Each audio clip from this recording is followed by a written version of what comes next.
Good afternoon everyone. सो ये जो class होगी यहाँ पे मतलब बेसिकली चूंकि आपका सुबह का जो वेक्टर का टेस्ट छूट गया था तो वो टेस्ट जो है मैं यहाँ पे अपलोड कर रहा हूँ, ठीक है। तो बेसिकली यहाँ पे होगा क्या, चूंकि ये लाइव वीडियो है तो इसमें होगा क्या आपका कि जैसे मान लो कि आपकी स्क्रीन पे क्वेश्चन आया, ठीक है। तो क्वेश्चन जैसे ही आएगा आप वीडियो को कुछ देर के लिए पॉज कर दोगे, ठीक है। वीडियो को पॉज करोगे, पॉज करने के बाद आप उस क्वेश्चन को अटेम्प्ट करोगे। अगर आपको मन है कि नहीं ये क्वेश्चन मेरे को करना है तो ही आप पॉज करना, अदरवाइज आप वीडियो को स्किप करके सिर्फ सोल्यूशन जो उसको कॉपी कर सकते हो। और अटेम्प्ट करने के बाद अगर आपने, उसके बाद मैं भी सोल्यूशन दूंगा आपको, तो अगर आपका राइट आंसर आया तो आप वहां पे +2 कर लोगे, अगर रॉन्ग आंसर आया तो सीधा आप उसको -1 कर लोगे। और अगर आपको अटेम्प्ट नहीं करना, अगर आपने उसको पास किया तो वहां पे सीधा आप 0 मार्क्स कर दोगे, ठीक है। तो ये रूल्स जो ये मैंने मेंशन कर रखा है। So hello everyone, this is Amit Ranjan, ठीक है। और हाँ, सो बेसिकली यहाँ पे देखो मेन रूल्स यही है, आप पॉज करके इसको पढ़ लेना। बेसिकली मेन पॉइंट यही है कि सबसे पहले तो आपसे ऑनेस्टी एक्सपेक्ट की जाती है। नए क्वेश्चन जैसे आएंगे आपको स्क्रीन को पॉज कर देना, पॉज करने के बाद आप उसको अटेम्प्ट करना है, ठीक है। उसके बाद फिर आप उसको आप प्ले कर सकते हो। So a learner has all the choices of attempting the question or pass the question. Positive 2 marks if expected answer is correct and -1 if expected answer is wrong. 0 marks if unattempted. And at the end the total marks has to be commented in the comment section. Total marks जो भी आएंगे आपके, आप उसको comment कर दोगे इसके comment section में, ठीक है। ओके, सबसे पहले आपको क्वेश्चन यहां पे दिया हुआ, देखो कि ये दिया हुआ कि इफ वेक्टर, यहां पे सॉरी इसको थोड़ा सीख कर लेना कि A B C are 3 vectors and A is perpendicular to B and makes an angle of 120 degree with C, the angle between A cross B cross C, ध्यान से देखना यहां पे A cross B cross C, इसके और B के बीच में angle जो होगा वो कितना होगा, ठीक है। दिया हुआ क्या है कि A is perpendicular to B and A जो है वो 120 डिग्री एंगल बना रहा है विद रिस्पेक्ट टू सी, ठीक है। तो वीडियो को आप पॉज कर दो, पॉज करने के बाद आप इसको अटेम्प्ट कर सकते हो बहुत आराम से, ठीक है। तो आप आराम से करना है इसको, ठीक है। Okay, so let us start. हम इसको अपने तरीके से स्टार्ट करते हैं। देखिए सबसे पहले क्या है कि आपको यहां पे डिग्रीज में देना आंसर, ठीक है। तो सबसे पहले हम फाइंड करते हैं कि A cross B cross C की वैल्यू क्या होगी। चलो let us find this. So A cross B cross C, अगर हम इसकी बात कर लें तो हमें पता है कि अगर ऐसा होता है कि A cross B cross C, so A cross B cross C is what, तो that is equal to B, और उसका यहां पे क्या होता है ए डॉट सी, और उसका क्या होता है माइनस यहां पे C, और उसके बाद हो गया आपका A dot B। I hope this part is okay. So जब आप ये चीज फाइंड करोगे, ठीक है, आपसे पूछा कि B के रेस्पेक्ट में इसका एंगल क्या है।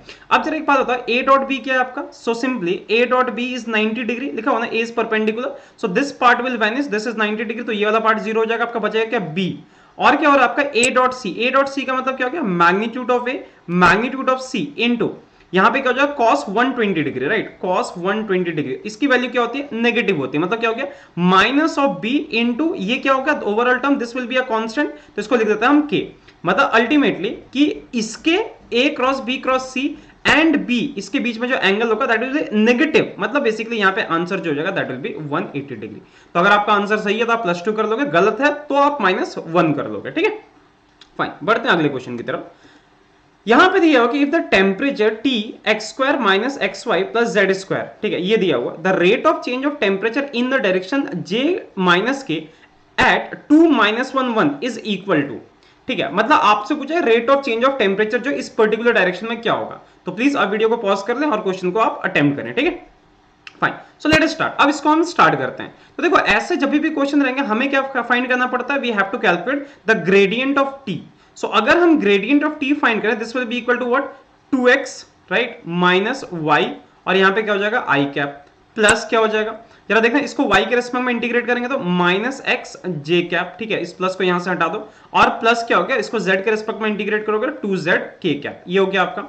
अब कौन से पॉइंट पे फाइंड करना है, 2 1 -1, तो एट 2 1 -1 जरा वैल्यू आप पुट करना, जरा क्या हो जाएगा यहाँ पे 4 -1 that is equal to 4 -1 that is 3i cap minus x j cap, इसका मतलब क्या हो गया 2j कैप प्लस 2z के कैप, मतलब क्या हो गया -2k कैप। आपका ये हो गया। अब क्या करना, कौन से डायरेक्शन में, इन एट j माइनस के डायरेक्शन है, तो j माइनस के डायरेक्शन, इसका क्या करोगे आप यूनिट वेक्टर फाइंड करोगे, this will B divided by √2।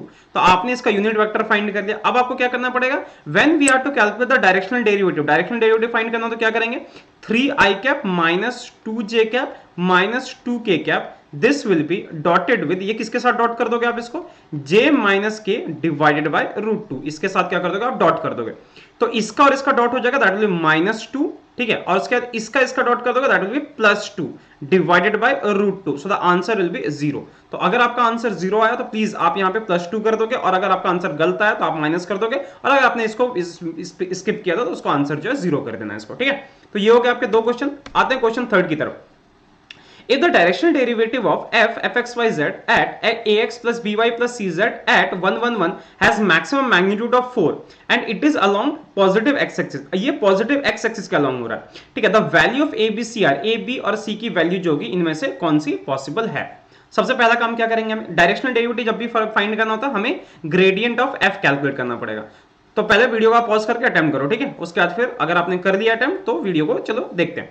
So gradient of F that will be equal to, ये क्या हो जाएगा यहाँ पे जरा देखो, A I cap plus B J cap plus C K cap, ठीक है। सो 1 1 1 का तो यहाँ पे कोई भी यूज नहीं। अच्छा, इसका अब अलोंग एक्स एक्सिस, तो अलोंग एक्स एक्सिस का मतलब क्या हो गया, that will be in I cap, मतलब आपका जो एन वेक्टर होगा, यूनिट वेक्टर होगा, that will B along x axis का मतलब क्या हो गया, this is simply in I cap.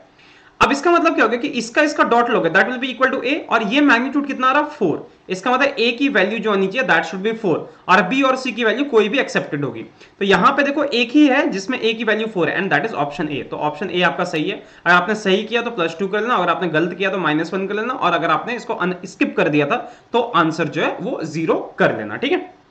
बढ़ते हैं अगले क्वेश्चन की तरफ। यहां पे दिया हुआ कि equation of tangent plane to the surface z equal to x² + 4y² at 2 1 8। तो टेंजेंट प्लेन पूछा है, तो इसका मतलब क्या होगा, सबसे पहले हमें क्या फाइंड करना है, इसका gradient, because gradient is always perpendicular to this surface. तो सबसे पहले हम फाई फाइंड कर लेते हैं। Phi that will be equal to x² + 4y² - z, right. अब क्या करोगे आप, ग्रेडियंट फाई फाइंड करो। ग्रेडियंट फाई कितना हो जाएगा इसका, so that will be equal to 2x i cap plus 8y j cap minus k cap. ये आपने फाइंड कर लिया कौन से पॉइंट पे, 2 1 8 पे। इसका मतलब इसकी वैल्यू क्या हो जाएगी, 4i cap plus 8 j cap minus k cap. ये हो गया आपका। अब क्या करना है, देखो अब 2 1 8 पे, तो आप क्या करो, उस सरफेस पे आर्बिट्री एक पॉइंट ले लो x y z। तो x y z और इसके साथ आपका वेक्टर क्या बन जाएगा, x - 2 i cap plus y - 1 j cap plus z - 8 k cap. ये आपका हो गया। अब आपको क्या करना है, इसका और इसका डॉट प्रोडक्ट लेना। डॉट प्रोडक्ट लोगे क्या हो जाएगा, 4 × x - 2 plus 8 × y - 1 minus 1 × z - 8, and that should be equal to 0। ये क्या हो जाएगा आपका, 4x - 8 plus 8y - 8 minus z plus 8, that should be equal to 0। तो इसका मतलब ये और ये कैंसिल हो गया, आपका क्या बच गया यहाँ पे, 4x plus 8y minus z, and that is equal to 8। 4x plus 8y minus z that is equal to 8। इसका मतलब डी ऑप्शन जो है दैट इज करेक्ट। अच्छा ठीक है, कहीं पे देख लेना अगर कैलकुलेशन एरर हो तो प्लीज कमेंट सेक्शन में आप बता देना, ठीक है। उसमें कुछ ऐसा खास इशू नहीं है, क्योंकि मैं भी लाइव ही कर रहा हूँ तो मे भी प्रॉब्लम आ सकती है, ठीक है। So the right answer will be D. अगर आपने डी अटेम्प्ट किया था तो इसको +2 कर देना, अगर नहीं किया था तो 0 कर देना, और अगर आपने गलत आंसर कर दिया तो इसमें आप -1 कर सकते हो, ठीक है। ओके फाइन, तो आगे बढ़ते हैं अगले क्वेश्चन की तरफ। अगला क्वेश्चन है हमारा, find the area of the region bounded by y equal to mod x - 2, x equal to 1 and x equal to 3 and x axis is equal to, ठीक है।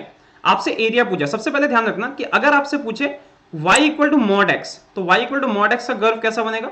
सो पहले आप वीडियो को अटेम्प्ट करना, ठीक है, उसके बाद फिर आप वापस आना, ठीक है। ओके, सो मॉड x का ग्राफ जो बनेगा दैट विल बी दिस। आपसे पूछा मॉड x - 2, तो जब माइनस होता तो क्या होता है, ग्राफ जो होता है वो आगे की तरफ शिफ्ट हो जाता है। तो ग्राफ जो होगा आगे की तरफ शिफ्ट हो जाएगा। चलो करके देखते हैं। तो हमारा ग्राफ कैसा बन जाएगा, our new graph will be, ये मान लो कि आपका x इक्वल टू 2 है, ये पॉइंट आपका x इक्वल टू 2 है, मतलब कर्व जो होगा ये कुछ इस तरह से आएगा और इस तरह से ये कट करके आगे निकल जाएगा।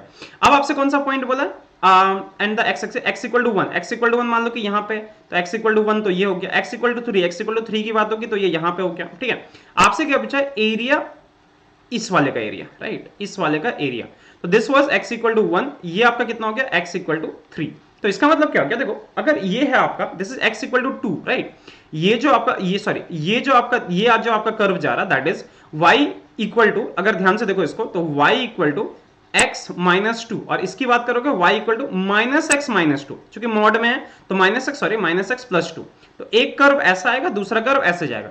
तो अगर x की वैल्यू यहां पे आप 3 पुट कर देते हो, x की वैल्यू 3 पुट कर दोगे तो ये वाला पॉइंट क्या हो जाएगा आपका, this will be simply 1 0, sorry 3 and 1, y की वैल्यू 1 हो जाएगी, और ये वाला पॉइंट क्या हो जाएगा आपका, this will be 1 and 1, right. तो ये हो गया आपका। अच्छा, मतलब आपकी हाइट जो होगी दोनों ही केस में, ये वाली हाइट 1 है, ये वाली हाइट 1 है, तो एरिया अंडर द कर्व क्या हो जाएगा, half into base into height, half into 1 into height, half into base जो आपका 1 हो गया, और हाइट जो गया दैट इज ऑल्सो 1, इसका मतलब ये हो गया 0.5। दूसरे वाले का इसका भी एरिया फाइंड करोगे, वो भी कितना आएगा, 0.5 आएगा, ऐड कर दो, आंसर विल बी 1। तो the right answer is C, 1, ठीक है, 1 unit will be the right answer. तो अगर आपने सही किया है तो +2 कर लेना, गलत किया -1 कर लेना, और अगर आपने अनअटेम्प्टेड छोड़ दिया तो इसको आप 0 कर सकते हो, ठीक है, फाइन। आगे बढ़ते हैं। यहां पे क्वेश्चन है the tangent to the curve, ठीक है, tangent to the curve at point 1 1 it passes through the point 2, y0, ठीक है, ये यहां से पास कर रहा है, ठीक है। सो सबसे पहले देखो आपका कर्व क्या है, y equal to x e to the power x, ठीक है। तो टेंजेंट टू द कर्व क्या हो जाएगा आपका, that will be equal to dy by dx, मतलब स्लोप निकल जाएगा। सो dy बाई dx क्या निकलेगा, देखो एज इट इज, इसको अगर आप फाइंड करते हो, so x e to the power x है, तो एक काम करो, सबसे पहले आप इसको ना ऐसे मत करो, आप dy बाई dx तो खैर फाइंड करना ही है, y इक्वल टू क्या हो गया, x e to the power x, क्या करो आप, sorry x e to the power x ऐसा है, आप क्या करो यहाँ पे ln y ले लो, ln y ले लोगे क्या हो जाएगा, e to the power x into ln of x, right, ये हो गया आपका। अच्छा, आगे क्या करोगे आप इसको, सो आगे क्या करना है, सो ये तो आपका हो गया। सो अब करते हैं 1 by y d y by d, क्योंकि हमें स्लोप फाइंड करना है, d y by d x, and this will be equal to, ये कितना हो जाएगा आपका, इसका डिफरेंशिएशन करोगे e to the power x हो गया, ln x को एज इट इज रख दो, plus e to the power x का differentiation, e to the power x को एज इट इज रखो, ln x का डिफरेंशिएशन 1 बाय x, इसका मतलब dy by dx that is equal to क्या हो गया आपका, e to the power x ln x plus e to the power x by x, और उसका यहाँ पे मल्टीप्लीकेशन में क्या हो जाएगा y का मतलब क्या हो गया, x e to the power x। अब पॉइंट कौन सा भैया, 1 1 है, तो स्लोप कितना हो गया, स्लोप मतलब dy by dx एट 1 1, अगर आप 1 1 पे बात करोगे, ये वाली वैल्यू क्या हो जाएगी, log 1 is 0, ये क्या हो जाएगा आपका e by 1, मतलब e हो गया यहाँ पे, और उसका इसकी वैल्यू क्या होगी 1 इंटू e, तो मतलब ये हो गया 1 इंटू ई, इसका मतलब सिंपली आपका ई स्क्वायर आ गया, ठीक है। तो ये dy बाई dx आ गया। अब आपका स्लोप निकला है, पॉइंट जो है ये है, तो आप एक बात बताओ, जब आप इसकी इक्वेशन लिखोगे y minus y1 that is equal to m x minus x1, इसका मतलब क्या हो गया, y minus 1 that is equal to m का मतलब ई स्क्वायर, और उसका x माइनस x1 का मतलब फिर से 1, तो इसका मतलब क्या हो गया y माइनस 1, जरा इसको हम सॉल्व कर लेते हैं, तो y minus 1 that is equal to x e square minus e square, इसका मतलब क्या हो गया y minus x e square that is equal to 1 minus e square, ये आपका कर्व जो टेंजेंट है वो ये आ गया, ठीक है। फिर से इसको लिख लेते हैं y minus x e square, ठीक है, that is equal to 1 minus e square. अब आपसे पूछा है कि ये पॉइंट जो 2 और y0 से पास कर रहा है, मतलब ये 2 और y0 दोनों को सेटिस्फाई करना चाहिए, 2, y0 को ये सेटिस्फाई करना चाहिए, तो y की जगह पे रख दो y0 माइनस x की जगह पे क्या रख दो 2e square that is equal to 1 minus e square, right. अब यहां से क्या हो जाएगा y0 that is equal to, इसको इधर लेके जाओ तो this will be equal to e square plus 1, तो y0 की वैल्यू क्या होगी, that is e square plus 1, y0 की वैल्यू आ गई आपकी e स्क्वायर प्लस 1, इसका मतलब इसका आंसर जो है ये गलत है, ठीक है। इनमें से कोई सा ऑप्शन मैच नहीं कर रहा तो कोई दिक्कत नहीं है, ठीक है। So the answer should be e square plus 1। I hope अगर मैंने कोई गलती नहीं करी है तो एक बार चेक कर लेता हूँ, एनीवे अगर कुछ गलती हुई तो विल चेक दैट, कि अगर e to the power x ये सामने आ गया, ln x ये हो गया आपका ln x, ये e to the power x सामने आ गया, और ये हो गया आपका, and this is 1 by y dy by dx that is equal to e to the power x ln x का differentiation plus e to the power x 1 by x, ठीक है, ये हो गया। तो dy by dx that is equal to e to the power x और उसके बाद plus e to the power x, ठीक है, x e to the power x। ओ यहाँ पे शायद गलती होगी, नहीं, ठीक है, यहाँ पे मैंने गलती कर दी है, ये होना चाहिए था actually x e to the power x होगा, ये x e to the power x होगा, ये सॉरी x है यहाँ पे, क्योंकि dy बाई dx y होगा ना, तो y क्या है x e to the power x है, तो अगर आप x की वैल्यू 0 रखते हो तो ये वाला पट 1 हो जाएगा, तो मतलब ये आपका x ही बचेगा यहाँ पे, ये आपका x बचना चाहिए, सॉरी इसके लिए सॉरी कर दो आप मेरे को, ठीक है। So dy by dx that is equal to, अगर 1 1 पे फाइंड करोगे तो 1 1 पे फाइंड करोगे दिस पार्ट इज 0, तो e to the power x मतलब ये कितना हो गया, अगर 1 1 पे हम फाइंड करें so that is equal to e हो गया, और उसके बाद यहाँ पे क्या हो गया into x e to the power x की value 1 e to the power 1, तो 1 पे पावर कुछ भी जाएगा, ln x जो हो गया dy बाई dx आपका e आ रहा है, सॉरी इसके लिए sorry, so this will be equal to y minus 1 that is equal to e into x minus 1, ये आएगा आपका, ठीक है। इसको गलती के लिए sorry, so this will be equal to y minus one that is equal to e x minus e, ठीक है। सो इसका मतलब क्या हो गया, y minus e x that is equal to one minus e, ठीक है। ये आपकी इक्वेशन बननी चाहिए। अब आपका ये बोला कि ये पॉइंट जो 2y0 से पास कर रहा है, तो y0 minus 2e that is equal to 1 minus e, इसका मतलब y0 that is equal to, ये इधर चला जाएगा, this will be equal to e plus one, ठीक है। So y0 that will be equal to e plus one, ठीक है, सॉरी। सो c जो होगा ये इसका राइट आंसर होगा। अभी भी देख लेना अगर कैलकुलेशन में कोई मिस्टेक हो तो, अगर ठीक है, अगर आपने c अटेम्प्ट किया तो इसको +2 कर लेना, अगर नहीं किया तो 0 कर लेना, और अगर गलत किया आपने आंसर तो इसको -1 कर लेना, ठीक है। अगले क्वेश्चन की तरफ बढ़ते हैं, या ये इसको काट देना, ठीक है, ओके। सो अगले क्वेश्चन की तरफ बढ़ते हैं। अगला क्वेश्चन है what is the value of E for which E that is equal to this represent an electrostatic field. तो मैंने आपको कल भी समझाया था कि इलेक्ट्रोस्टैटिक फील्ड के लिए नेसेसरी कंडीशन क्या होनी चाहिए, del cross E that should be equal to 0, ठीक है। तो आप वीडियो को पॉज करके पहले इसको अटेम्प्ट करो, ठीक है। So del cross E that is equal to 0। अब हमारा क्या हो जाएगा, E तो आपको पता ही है, तो डेल क्रॉस E कैसे फाइंड करेंगे, I J K, और उसके बाद क्या हो गया यहाँ पे del by del x, del by del y and del by del z. उसका यहाँ पे क्या हो गया, एक्स स्क्वायर वाई स्क्वायर और a x cube y square z, right. तो इसका मतलब क्या हो गया, आई को आप ले लो यहाँ पे, उसका क्या करो डेल बाय डेल वाई, इसको अगर वाई के रेस्पेक्ट में आप डिफरेंशिएट करते हो ये क्या बचेगा, देखो जरा, वाई के रेस्पेक्ट में डिफरेंशिएट करेंगे तो क्या हो गया 2a एक्स क्यूब जेड, ठीक है, y 2a x cube z y minus ये वाला पार्ट आपका 0 हो गया, इसको वाई के रेस्पेक्ट में डिफरेंशिएट कर दिया, ठीक है, वेरी गुड।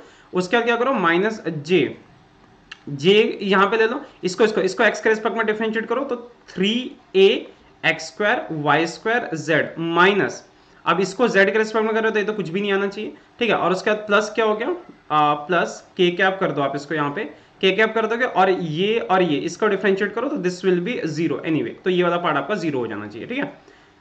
तो इसका मतलब ये हो गया कि अगर आपका क्या बोला कि देखो, अब अगर आपका कर्ल जो है वो 0 होगा, इसका मतलब ये सारे इंडिविजुअल टर्म्स आपके 0 होने चाहिए, ये टर्म 0 होना चाहिए, ये टर्म 0 होना चाहिए।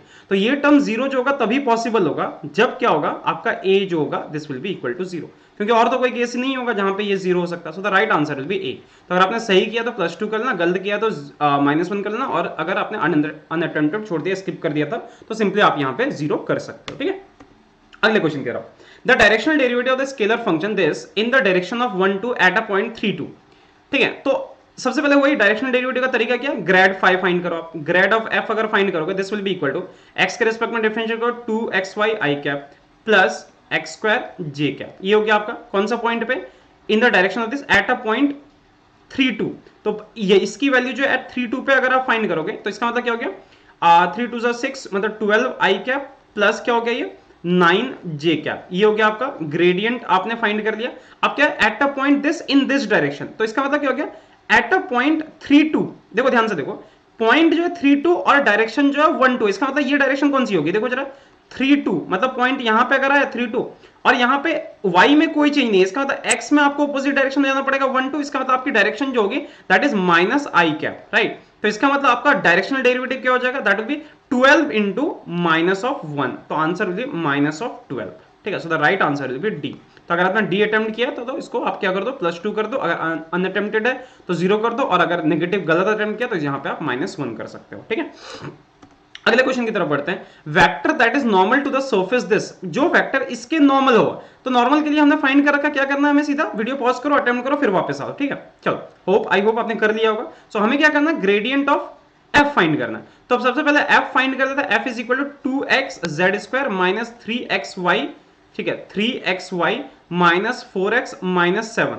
तो grad F that is equal to, इसको x के रेस्पेक्ट में डिफरेंशिएट जरा करते हैं, so that will be equal to x के रेस्पेक्ट में करेंगे क्या हो जाएगा 2z स्क्वायर माइनस 3y, ठीक है, 2z square minus 3y minus 4, ये हो गया आपका i कैप में, प्लस, ठीक है, माइनस ही होगा यहाँ पे क्योंकि y इसी में, तो माइनस 3x j कैप, ठीक है, और प्लस अगर करोगे ये क्या हो जाएगा 4x z k कैप, ये हो गया आपका। कहां पे फाइंड करना, ग्रेडियंट f एट 1 -1 2, तो जरा 2 रखो यहाँ पे, तो ये हो गया 8 माइनस 3 इंटू वाई, मतलब क्या आपका प्लस 3 माइनस 4, और ये हो गया आपका आई कैप माइनस 3 जे कैप, ठीक है, प्लस 4 1 और 2, मतलब ये हो गया 8 के कैप, ये आपको समझ आ गया। अब इसका मतलब क्या हो गया, अब आपको क्या करना है 1 -1 2 पे आपने तो ये फाइंड किया, so this will be equal to 7i cap minus 3j cap plus 8k cap, 7i cap plus 3j cap plus minus 3j cap plus 3, मतलब आपका आंसर जो गया सी। अगर आपने ये अटेम्प्ट कर रखा है तो ठीक है, आप +2 कर लेना, अगर अनअटेम्प्टेड है 0 कर लेना, और अगर आपने गलत आंसर किया है तो आप इसको -1 कर लेना, ठीक है। बढ़ते अगले क्वेश्चन की तरफ। पूछा कि v that is equal to this, v आपका ये, the value of k for which this vector can be written in terms of gradient of a scalar function। तो gradient of a scalar function के term में अगर कोई vector लिखा जाता है, अगर आप इसको ऐसे लिख सकते हो, इसका मतलब क्या हो गया कि आपका जो ये वेक्टर होगा this is conservative, this vector is conservative. तो अगर वेक्टर कॉन्जर्वेटिव है इसका मतलब क्या होना चाहिए, del cross v that should be equal to 0। फिर से वही काम करो आप, i j k, ठीक है। और क्या क्या पॉइंट है आपके, a x y z x square z plus 2y, और यहाँ पे x स्क्वायर y, सॉरी मैंने यहाँ पे गड़बड़ कर दी,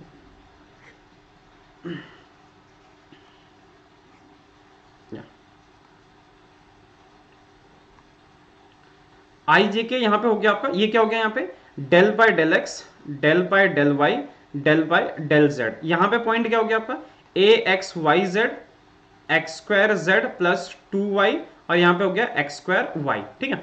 अब इसको अगर हम करें यहाँ पे आई कर देते हैं, आई अगर कर देंगे डेल बाय डेल वाई, ये क्या हो गया एक्स स्क्वायर माइनस, यहाँ पे क्या हो गया this is also x square, क्योंकि इसको डिफरेंशिएट करोगे आपको एक्स स्क्वायर ही मिलेगा, माइनस जे कैप। जे कैप अगर आप लेते हो, देखो जरा ध्यान से, इसको एक्स के रिस्पेक्ट में डिफरेंशिएट करोगे 2xy, इसको जेड के रिस्पेक्ट में डिफरेंशिएट करो माइनस ए एक्स वाई, ठीक है, ये हो गया, प्लस के कैप अगर आप लोगे तो इसको एक्स के रिस्पेक्ट में डिफरेंशिएट करोगे 2xz, माइनस को y के रिस्पेक्ट में डिफरेंशिएट करोगे तो a और axz, ये हो गया आपका। इसका मतलब क्या हो गया, यहाँ पे जरा ध्यान से देखो, यहां से भी अगर आप निकालो तो a की वैल्यू 2 ही आ रही है, बिकॉज ये टर्म 0 होना चाहिए। इसका मतलब 2xy that is equal to axy, यहां से आ गया a इक्वल टू 2, चाहे आप यहां से भी फाइंड करो तो भी a इक्वल टू 2 ही आएगा। इसका मतलब the right answer is a equal to 2, ठीक है। सो इतने सारे क्वेश्चन, 10 क्वेश्चन हमने कर लिया, 10 क्वेश्चन का आपने क्विज दे दिया। अब आखिरी में कमेंट सेक्शन में आपको ये मार्क्स जो है वो लिख देना है, जितने मार्क्स आए डिवाइड बाय 20, मतलब आउट ऑफ फुल आप यहाँ पे कमेंट सेक्शन में लिख दोगे अपने नाम के साथ, ठीक है। तो मिलते हैं जल्दी, तब तक के लिए tata, take care, bye bye. और अनअकैडमी का सब्सक्रिप्शन जो है वो लेने के लिए आप यूज कर सकते हो रेफरल कोड लाइव MIT10, आपको 10% ऑफ जो है वो मिल जाएगा ऑन प्लस सब्सक्रिप्शन, ठीक है। तो जल्दी मिलते हैं, tata, take care, bye bye and